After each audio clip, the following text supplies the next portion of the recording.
with Dr. Timothy Forde for an interview just after a great speech that he had.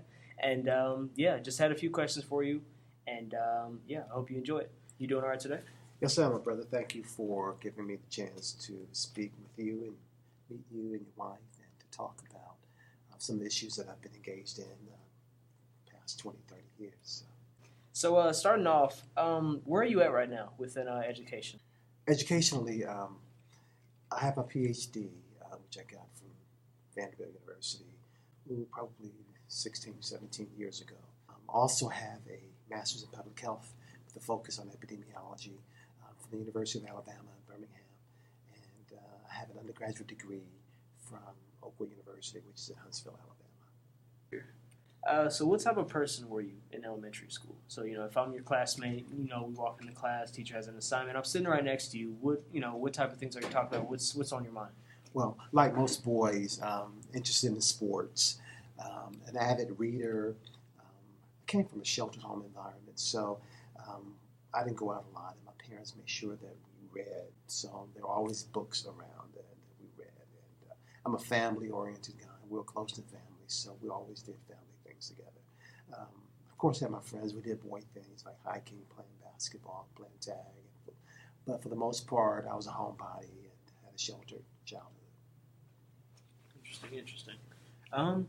So if we could, just extrapolate a little bit more on your childhood. Would you say that there's anything in your childhood that really, pushed you to go into this field, or would you say that you kind of picked it up after, you got out of the house? Well, looking back and reflecting, there were some crucial themes that allowed me to gravitate to this field. Number one, the first thing, my parents loved me unconditionally.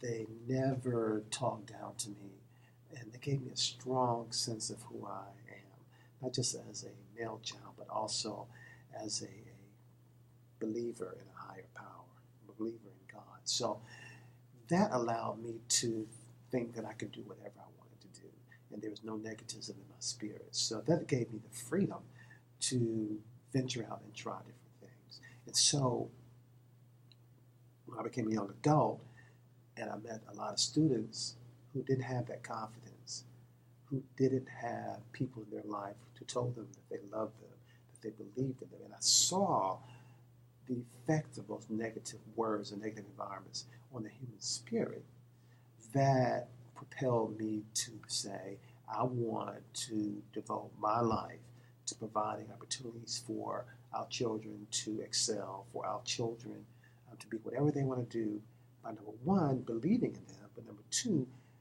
creating in them a belief that they can do whatever they wanted to do. It's amazing. Just a few more questions here.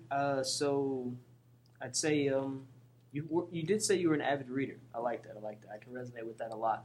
So is there any books that you could recommend? Maybe one or two, maybe three or so? Sure. So, I recommend authors. So Richard Wright, Maya Angelou, W.B. Du Bois, okay, Martin Luther King. He has about 11 books out. His latest or his last book, Community or Chaos, Where Do We Go From Here? It is an excellent read. Michael Dyson, Tavis Fowler even has some stuff out there. I think as a practice, we should be reading at least a book a week. And that's what I try to do. In fact, my personal goal is 10,000 words a day. I try to read 10,000 words a day because, like food to the body, words and different thoughts fuel our mind and keep us going. Cornel West, of course, let me add him to the list.